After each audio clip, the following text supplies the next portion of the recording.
Hey y'all, I recently, just the other day, finished this book called Marked, sorry if there's a glare, by Laura Williams McCaffrey. It was published in February of this year, 2016. I picked it up because it seemed like it had potential when I read the flap, and I knew it was probably going to be dystopian. It was definitely dystopian. So today in this video, I'm going to review Marked, but also talk a little bit about dystopian novels and my personal view on those. In Marked, the society is a place where there's the elite. They call them barons, I believe, if I'm remembering right. And so Lila, the main character, her and her family kind of at the bottom of the food chain. Not the very bottom, but they're pretty darn close. Her parents work in the mines, and they also have a farm. She and her sister go to school, but also work at a club where the elite people go. And just the social class system is, in my personal opinion, ridiculous. There are people who enforce the government, so policemen type of things, and then there's diggers and squatters, and those are below her and her family social status wise. Basically, when you go to school as a kid growing up in this society, you have to get good enough grades that then you get a sponsor, one of the rich barons, who will help you go through university, and then you're supposed to be a scientist who works with their new power source, which I believe is pronounced protein. It's spelled differently, but I think that's how you say it. So that's what I'm going to say. So her and her sister are going, and things aren't really clicking for her, but she tries really hard. Her sister's doing a lot better. Their goal is to get to university. Another thing is that there's an experiment sort of thing going on in their town, and they're doing these in all the towns across their world, I guess, where they're working with protein to try to get it so that every home can have this power source in it. So they don't have electricity and things like that in her home. And of course, just like most dystopian novels, she ends up finding out that the government isn't being honest with the general populace, and finds out that sketchier things are going on than people are led to believe, and she makes a difference, right? Typical dystopian storyline. In this one, though, it's called Marked because if you get caught doing something illegal or bad or whatever, they put a tattoo line on your wrist, and then you get more lines depending on how many times you're caught doing something. She ends up with a line for being in the wrong place at the wrong time. But then the officer who marked her, he used to live in her neighborhood, and he offers her a deal. He says, go undercover for us, be a spy for us, and when you finish, I can erase your marks. So she does. And in the process, she earns more marks. She also then, of course, typical dystopian, learns that the government's not being honest, blah, blah, blah, blah, blah. Writing-wise, it was decent. Actually, no. The writing was pretty well done. I was impressed with the writing. Storyline, typical dystopian, but a little bit different enough that I didn't put it down, didn't hate it. Because here's the thing. I don't like dystopian novels. Not overall. That's not overarching. There are some things that I liked. When I read Ali Condi's Match series, loved it. For the most part, by the end of it, didn't love it. I don't think it was very well written, but I've read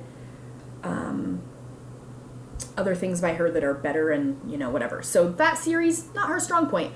I also read Hunger Games. I found it good at the time. I don't think book 3 was done very well, and since then I've decided I don't really like the Hunger Games. That's my personal opinion.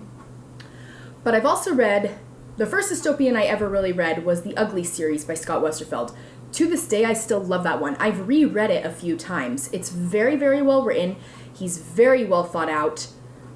His world building is great. So is Susan Collins with the Hunger Games. Her world building is very impressive. But I really like the Ugly series. I think he did a fantastic job, and I think it's a pretty unique storyline in the world of dystopian plotlines, right? So like I said, this one followed the traditional dystopian plotline. So after reading this, I was thinking about why I don't like dystopian generally, why I don't like dystopian. Like I said, there are some differences and whatever. I find Divergent entertaining, but I don't necessarily think it's well done. Does that make sense? Things like that. But overall, I just don't love dystopian. And part of it is me just kind of, I think, being tired of it because it's been popular for a while. It just keeps getting rewritten. And maybe I think that it's been worn out. You know, that could be part of it. But I was trying to think about it deeper than that. And then I was on Instagram the other day and I came across this quote that someone had posted. I don't know where it's originally from. It just says that Becca Lee said this. I don't know if she is an author or a poet or just talking, or she could even be a character in a book. I don't know where this is from, but Becca Lee.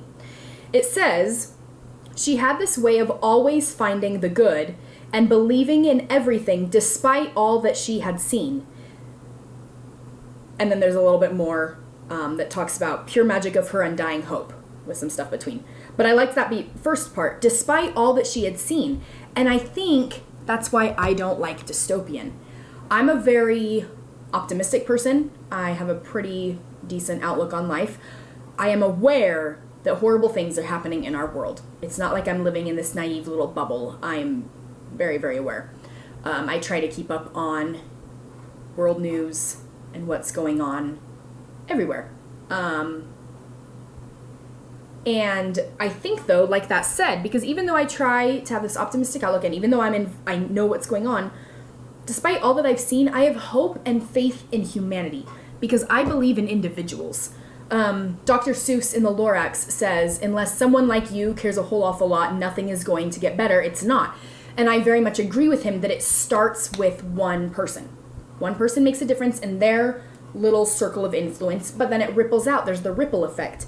Recently, one of my friends posted on Facebook that she came across this pregnant lady sitting outside on a bench, obviously in distress, holding a bag of clothes. And after watching her for a minute, she finally approached her and said, "Are you okay?" Turns out this pregnant woman had moved in with her boyfriend months ago, but he just kicked her out, and she had nowhere to go. So my friend then bought her a meal at McDonald's, and then had to go and do things, but then later came back and tried to check up on her, and ended up finding out from a local business that the pregnant girl's dad had wired her money, and she was headed to go back to her parents. So everything worked out. But I loved that my friend reached out to this random stranger and then bought her a meal.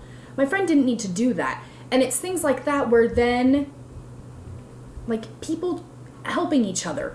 It just, because there's those stories, obviously there's the horror in the world as well, but since there's also those good stories and people helping each other, I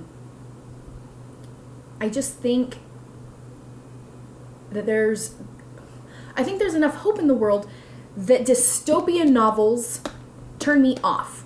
Because in this one, we're led to believe the entire world, not just her little society, because obviously in the current world we have American society, which is overall very, very blessed as an entire country. Obviously there's variances in that, but as a whole country, we are pretty blessed. And then there's, of course, the poverty in India, and then countries with no electricity, no running water, they don't have the medication they need, things like that. But in this novel, and in a lot of dystopian novels, the reader is led to believe that the entire world is in the condition described in the story. So in the case of this, there are a few barren elite people, and then everybody else works for them, toils for them, is barely scraping by. Literally scraping the bottom of the barrel for their food. And I think, because of my optimistic outlook and my hope for individuals and individuals making a change, that's why I can't get into dystopian. Because I can't believe that the world would ever be that bad. And like I said, I'm aware of what's going on, but I don't think the entire world, everybody, would ever let things get so bad that dystopian novels, the ridiculously involved government, and then all this poverty becomes what we're all living in. I just can't. And I know, obviously, like, fantasy books, that's not realistic. So yes, dystopia doesn't have to be realistic, but it is supposed to be real enough that it's a warning to the readers. Don't head in that direction. And personally, I do think we're kind of headed in that direction, but I don't think it'll ever get that bad because I have that hope in humanity. And I think that is why I don't like dystopian novels. I just can't accept that everyone, all the masses and masses of humanity, would turn out like that. I think that there's enough good in us that it will not get that bad. And again, maybe you think I'm naive, or living in a little bubble or whatever. But that's my personal view, because I have seen enough good, like my friend who helped with a pregnant woman, or I recently also read about a couple who was trying to build a bed for their disabled son, and they went to Lowe's for the materials. When the worker helping them at Lowe's found out what they were doing, he ended up helping them extensively, but then also did not make them pay for the materials they bought because it was for their disabled son, who they were trying to take care of, and it was becoming very difficult, age and whatever. So things like that is why I have enough hope that I can't get into dystopian. They're too bleak for me. I don't want to read about a world like that. And yes, they typically end slightly hopeful because the protagonist usually makes a small difference and then that's kind of where it leaves off. That's the kind of timeline of dystopian. But it's not hopeful enough. And it just shouldn't have even gotten there. I'd rather see books about how the world became dystopian than just dystopian hoping for change, I think.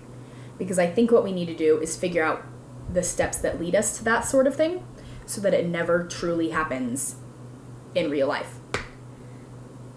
So there you go. Hopefully all my rambling thoughts made sense on why I don't like dystopian, and I'm not trying to bash on you if you like dystopian. Everyone is welcome to their own rights, their own opinions. I don't know if you heard about the vegans being terrorized, for lack of a better word, in Georgia, the country. But people are getting mad at other people because they choose to be vegan, and that's ridiculous. Everyone can have their own lifestyle, their own opinions, their own choices. Don't shove yours on other people, right? I'm not shoving my dislike for dystopian on you. I hope you know that. If you enjoy it, keep reading it. Go for it. Some is, like I said, this was well written. So a lot of dystopian is well written. People are doing good things. And I do believe that dystopian is kind of a warning for us. Don't let our world get like that. Be like my friend and the pregnant lady. Be like that Lowe's employee. Do the nice thing. And don't pick on other people because they're different than you. Don't pick on vegans if you're not a vegan. Listen to people's point of view. Try to understand them. Do the nice thing. And if we all do that, like Dr. Seuss says, someone like you cares a whole awful lot, things will get better. So there you go. There's your little Megan thought for the day. Anyway, keep reading. Bye.